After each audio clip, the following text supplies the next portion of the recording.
भोलिबाट नयाँ वर्ष 2080 लागिरहेको छ। 2079 सालमा हामीले जे जति पनि कामहरू गर्यौं हामी सक्सेस भयौं वा भएनौं, तर हामीले विगतका कुरालाई भुलेर नयाँ वर्षबाटै अर्थात् भोलिबाटै हामीले एउटा नयाँ प्रण गर्नुपर्ने छ कि हामीले कुनै न कुनै काम नयाँ गर्नेछौं र त्यसमा सफलता प्राप्त गर्नेछौं र त्यसका लागि प्रयास गर्नेछौं। साथीहरु नमस्कार, म sdinfo च्यानलमा तपाईहरु सम्पूर्णलाई हार्दिक स्वागत गर्न चाहन्छु। साथीहरु, मैले आज नै यसै भिडियो अन्तर्गत रहेर तपाईलाई भनिरहेको छु कि यदि तपाईहरु युट्युबमा आउने सोचमा हुनुहुन्छ अथवा कुनै पनि काममा जाने सोचमा हुनुहुन्छ भने ढिलो नगर्नुहोस्, किनभने तपाईले जति ढिलो गर्नुहुन्छ तपाईले सक्सेस त्यति ढिलो नै प्राप्त गर्नुहुनेछ र तपाईको त्यो काममा कम्पिटिसन जो रहेको हुन्छ, प्रतिस्पर्धा त्यो पनि बढ्दै गइरहेको हुन्छ। त्यसैले जति छिटो काम गर्नुहुन्छ त्यति छिटो नै तपाईले सफलता प्राप्त गर्नुहुनेछ अथवा कम्पिटिसन कम हुनेछ। साथीहरु, तपाईहरु सम्पूर्ण जति पनि मेरा आत्मीय मित्रहरू अर्थात् मेरा दर्शक वृन्दहरू हुनुहुन्छ, भ्युअर हुनुहुन्छ, सब्स्क्राइबर मित्रहरू हुनुहुन्छ, सम्पूर्णलाई नव वर्ष 2080 सालको हार्दिक मंगलमय शुभकामना। सम्पूर्णको घरमा शान्ति छाओस्, सुख समृद्धि छाओस् र तपाईहरुले सोचेका सम्पूर्ण कुराहरू पूरा हुन्। नयाँ वर्ष तपाईहरुलाई फलोस् फुलोस् भन्दै हार्दिक मंगलमय शुभकामना व्यक्त गर्न चाहन्छु। र यो सँगसँगै नयाँ वर्षको लागि हामीले शुभकामना ब्यानर अथवा फोटो कसरी तयार गर्न सकिन्छ त्यो बारेमा पनि तपाईलाई सम्पूर्ण जानकारी दिनेछु प्र्याक्टिकली रूपमै। साथीहरु, ढिला नगरिकन लागौ प्र्याक्टिकल रूपमै मोबाइल स्क्रिनतर्फ। साथीहरु, सबैभन्दा पहिला तपाईले एउटा एप्लिकेसनलाई इन्स्टल गर्नुपर्ने हुन्छ। यहाँनिर मैले देखाएको छु पिक्सल ल्याब प्ले स्टोरमा। त्यसलाई खोल्नु होला। इन्स्टल गरेर खोल्दा बित्तिकै तपाईहरु यस्तो खालको इन्टरफेस यहाँनिर देखा पर्नेछ। अब साथीहरु, तपाईले कुन साइजको बनाउन चाहनुहुन्छ यहाँनिर 3 डटमा जानुहोस्। 3 डटमा गइसके इमेज साइज भनेको छ। इमेज साइजमा यहाँ तपाईले विड्थ र हाइट पनि सेट गर्न सक्नुहुन्छ र कस्टम यहाँनिर square, profile picture, YouTube banner, YouTube thumbnail के को लागि बनाउन चाहनु भएको छ त्यो तपाईले बनाउन सक्नुहुन्छ। जस्तै मैले युट्युब थम्बनेलको लागि छ भने युट्युब थम्बनेल गर्नेछु र ओके मा क्लिक गर्छु। साथीहरु, यति आइसकेपछि तपाईले यहाँ न्यू टेक्स्ट भन्ने अप्सन अटोमेटिक पाउनुहुनेछ र तपाईले यसमा फोटो यदि तपाईले राख्न चाहनुहुन्छ भने त्यसमा पुनः प्लसमा जानु होला। प्लसमा गएर नै ग्यालेरीमा जानुहोस्। ग्यालेरीमा गइसकेपछि तपाईले यहाँनिरबाट पुनः ग्यालेरीमा जानुहोस् र आफ्नो फोटोलाई यहाँनिर सिलेक्ट गर्नुहोस्। साथीहरु, अब साथीहरु यसरी हाम्रो फोटो आएको छ। अझै पनि तपाईले यहाँनिर 3 डटमा गएर आफ्नो इमेजको साइजलाई सेट गर्न चाहेको यहाँनिर राख्न सक्नुहुन्छ र यसलाई यसरी तान्दिनुस् जति राख्न चाहनुहुन्छ। साथीहरु, यसरी मैले फोटोलाई सेट गरेको छु। अब साथीहरु, तपाईले लेख्न चाहेको कुराहरूलाई तपाईले यसलाई तल लैजानलाई यहाँनिर यो आइकनमा क्लिक गर्नुहोस् र सेन्ड टु ब्याक गर्न सक्नुहुन्छ। न्यू टेक्स्ट यहाँ देखिनेछ वा तपाईले प्लसमा गएर यहाँनिर टेक्स्ट अप्सन टेक्स्टलाई यहाँनिर ल्याउन सक्नुहुन्छ। साथीहरु, अब साथीहरु ल्याइसकेपछि अब यसमा के लेख्ने भन्ने कुरा रहन्छ। मानौ तपाईले ह्याप्पी न्यू इयर 2080 लेख्न चाहनुहुन्छ भने त्यसमा तपाईले ह्याप्पी न्यू इयरका विभिन्न डिजाइनहरु लिन सक्नुहुन्छ। त्यसको लागि मैले एउटा एप्लिकेसन देखाउने छु तपाईहरुलाई, इमेज सर्च म्यान। यो एप्लिकेसनलाई इन्स्टल गर्नु साथीहरु र यहाँनिर गएर ह्याप्पी न्यू इयर यसरी लेख्नु होला। अब साथीहरु, यसरी लेख्छे यहाँनिर ह्याप्पी न्यू इयर 2080 नेपाली पनि छ, विभिन्न छन्। साथीहरु, यहाँ तपाईले आफ्नो आवश्यक परेको अथवा मन परेकोलाई चुज गर्न पनि सक्नुहुन्छ। यहाँनिर विभिन्न रहेका छन्। साथीहरु, तपाईले जुन चाहनुहुन्छ त्यसलाई चुज गर्नु होला। जस्तै मैले यहाँनिर एउटा चुज गर्नेछु। साथीहरु, यो नर्मल खालको चुज गर्ने यसरी र यसमा डाउनलोड अप्सन देखाएको छ। डाउनलोड अप्सनमा क्लिक गर्नु होला र तपाईले यहाँ धेरै छन् जुन पनि तपाईले राख्न सक्नुहुन्छ। साथीहरु, अब साथीहरु यसलाई ब्याक गरे त्यसो अन्य कुनै तपाईले चाहनुहुन्छ डिजाइनहरु भने त्यो पनि यहाँ राख्न सक्नुहुन्छ। जस्तै मैले फुलहरु राख्न चाहन्छु भने FLOWER फ्लोर PNG गर्नेछु म। यहाँ PNG गर्नुभयो भने तपाईको ब्याकग्राउन्ड यसमा आउने छैन। अब मैले यसरी गरेको छु। अब यसपछि तपाईले कुन राख्न चाहनुहुन्छ त्यसलाई यसरी क्लिक गर्न सक्नुहुन्छ। साथीहरु, क्लिक गरेर यहाँ डाउनलोड अप्सन रहेको छ, त्यो डाउनलोड अप्सनलाई यहाँनिर क्लिक गर्नु होला। साथीहरु, कुन राख्न चाहनुहुन्छ यहाँनिर धेरै रहेका छन्। मैले यसरी डाउनलोडमा क्लिक गरेँ। साथीहरु, जुनसुकै तपाईलाई मन पर्छ त्यसलाई डाउनलोड गर्नु होला।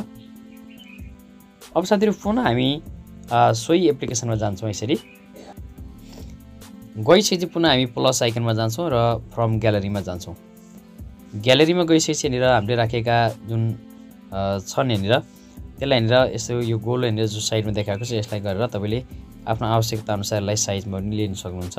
मैले यसरी लिएको छु। नयाँ वर्ष यसरी यहाँनिर आएको छ, यसरी राख्न सक्नुहुन्छ। तपाईले यो टेक्स्टलाई यहाँनिर आवश्यक परे राख्न सक्नुहुन्छ। जस्तै मैले यहाँनिर राख्ने छु कि मैले थम्बनेल बनाइरहेको हुनाले नयाँ वर्षको शुभकामना फोटो बनाउने तरिका। साथीहरु, यहाँनिर बनाउने तरिकामा लेख्नेछु यसरी। अब यसलाई ओके गरेँ मैले। अब पनि यसलाई माथि ल्याउनलाई यसरी माथि क्लिक गर्नेछु, यसरी तान्नेछु यहाँनिर र यसलाई सानो ठुलो गर्न सकिन्छ यसरी तान्नु होला। यसलाई साइजलाई तपाईँले राख्न सक्नुहुन्छ आफ्नो तरिकाले साथीहरू। अब यसरी मैले साइज राखेँ। यसलाई फन्टलाई पनि तपाईँले चेन्ज गर्न सक्नुहुन्छ यहाँनिर, फन्ट कलरलाई चेन्ज गर्न सक्नुहुन्छ, यसको ब्याकग्राउन्डलाई चेन्ज गर्न सक्नुहुन्छ, बोल्ड गर्न सक्नुहुन्छ। धेरै कुराहरू यहाँनिर रहेका छन् साथीहरू, तपाईँले आवश्यकता अनुसार यो काम गर्न सक्नुहुन्छ। यसको ब्याकग्राउन्डलाई मैले राख्न चाहेँ भने यसरी कुन ब्याकग्राउन्डलाई राख्दा बेटर हुन्छ यसरी राख्न सकिन्छ। यसको चाहिँ साइड यसरी मिलाउनु होला साथीहरू, यसरी राखेको छु मैले। र यसको तपाईँले यहाँनिर स्ट्रोक दिन सक्नुहुन्छ, स्याडो दिन सक्नुहुन्छ, धेरै कुराहरू यहाँ गर्न सकिन्छ। यसरी राखेँ साथीहरू। अब साथीहरू यहाँनिर मैले जो फुल ल्याएको थिएँ त्यसलाई ल्याउने छु यहाँनिर फ्रम ग्यालेरी गरेँ। फ्रम ग्यालेरी गएपछि यो फुलमा यसरी क्लिक गर्नेछु र ओकेमा क्लिक गर्नेछु। मैले यहाँनिर यसरी फुल ल्याएको छु, तपाईँले ल्याउनु होला। र यहाँनिर मैले यसरी यो साइडमा राखिदिएको छु यसरी साथीहरू। र यसलाई माथि गर्न चाहनुहुन्छ यहाँनिर एमा क्लिक गर्नुहोस्, माथि राखिदिनु होला। र यसको तपाईँले यहाँनिर स्याडो दिन चाहनुहुन्छ, स्याडोमा ओके गर्नुहोस्। र कुन स्याडो दिन चाहनुहुन्छ तपाईँले यसरी स्याडोलाई पनि सेट गर्न सक्नुहुन्छ साथीहरू, कुनै पनि कलरहरूलाई। इनर स्याडो पनि दिन सक्नुहुन्छ यसरी, इनर स्याडोमा कुन कलर दिन चाहनुहुन्छ त्यो दिनु होला। अब साथीहरू यति भएको छ यहाँनिर। यसपछि तपाईँले अझै पनि कुनै पनि चिज राख्न चाहनुहुन्छ प्लसमा जानुहोस् यहाँनिर यसरी, र जुन राख्न चाहनुभएको छ त्यो यहाँनिर रहेको छ भने त्यसलाई ल्याउनु। जस्तै मैले ब्याकग्राउन्डमा यदि राख्न चाहेँ भने त्यो यसलाई यसरी कट गर्न सक्नुहुन्छ, ओके गर्नु साथीहरू।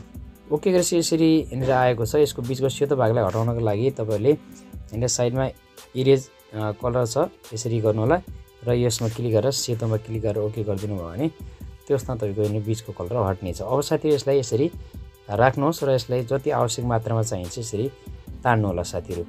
यसरी तानिदिनुहोस्, आवश्यक मात्रामा जति मात्रामा चाहिन्छ त्यति मात्रै राखिदिनु होला।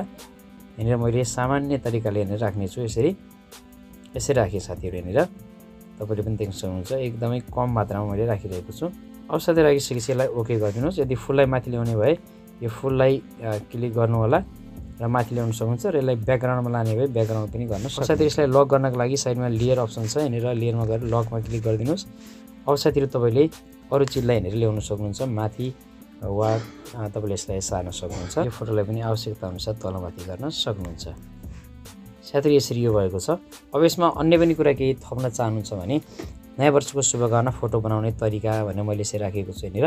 अन्य कुरा राख्न चाहनुहुन्छ जस्तै यहाँनिर प्लसमा जानुहोस्, टेक्स्टमा जानुहोस्, टेक्स्ट आउनेछ र यसमा यहाँनिर एडिट भन्ने अप्सन छ तल, एडिटमा जानुहोस् र यसमा के राख्न चाहनुहुन्छ, कहीँ कपी गरेर राख्नु भएको छ भने त्यो पनि ल्याउन सक्नुहुन्छ यसरी यहाँनिर। अब साथीहरू मैले सामान्य एसडी न्युपानी यसरी मात्रै लेखेको छु, तपाईँले आफ्नो आवश्यकता अनुसार लेख्नु होला। जस्तै मैले नाम राख्न चाहेँ भने अब यसको फन्टलाई चेन्ज गर्ने सक्नुहुन्छ। यहाँ धेरै फन्टहरू रहेका छन् साथीहरू। अब यहाँनिर ओके गरिदिनुहोस्। त्यसपछि यसको ब्याकग्राउन्ड राख्न चाहनुहुन्छ, यहाँनिर ब्याकग्राउन्ड अप्सन छ, यसलाई ओके गरिदिनुहोस्। कुन कलर राख्न चाहनुहुन्छ त्यो कलरलाई राख्न सक्नुहुन्छ। त्यसरी यहाँ ग्रेडियन्टलाई राख्न सक्नुहुन्छ, ग्रेडियन्टमा तपाईँले कुन राख्न चाहनुहुन्छ राखिदिनुहोस्। त्यसरी यहाँनिर बोल्ड गर्न चाहनुहुन्छ बोल्ड गरिदिनुहोस्, इटालिक गर्न चाहनुहुन्छ इटालिक गरिदिनुहोस्। यसरी गर्न सक्नुहुन्छ साथीहरू। मैले सामान्य तरिकाले गरेको छु यहाँनिर। तपाईँले यसको साइजलाई पनि सानो ठुलो गर्न सक्नुहुन्छ। अब साथै यति गरिसके तपाईँले आवश्यकता अनुसार कुनै पनि कुरालाई यहाँ थपघट गर्न सक्नुहुन्छ।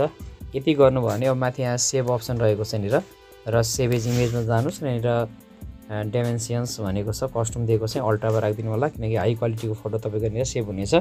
र यसलाई सेभ टु ग्यालेरीमा क्लिक गर्नुहोस्। तपाईँको सानो हेड चल्न सक्छ यदि नेट अन छ भने। अब साथीहरू यो तपाईँको सेभ हुनेछ साथीहरू। अब मैले ग्यालेरीमा गएको छु, तपाईँको फोटो यसरी सेभ भएको छ हाई क्वालिटीमा साथीहरू। यसलाई तपाईँले फुल पर्दामा हेर्न सक्नुहुन्छ कि तपाईँको फोटो अब यसरी तयार भएर आएको छ। तपाईँले जुनसुकै डिजाइन पनि यसमा गर्न सक्नुहुन्छ साथीहरू। पुनः पुनः तपाईँहरूलाई नयाँ काम, नयाँ जोस र नयाँ जागरका साथमा नयाँ वर्ष छाओस् अथवा हर्ष उल्लास छाओस् र तपाईँले सफलता प्राप्त गर्नुहोस् भन्ने शुभकामना दिँदै आजको यस भिडियोबाट बिदा हुन्छु। धन्यवाद।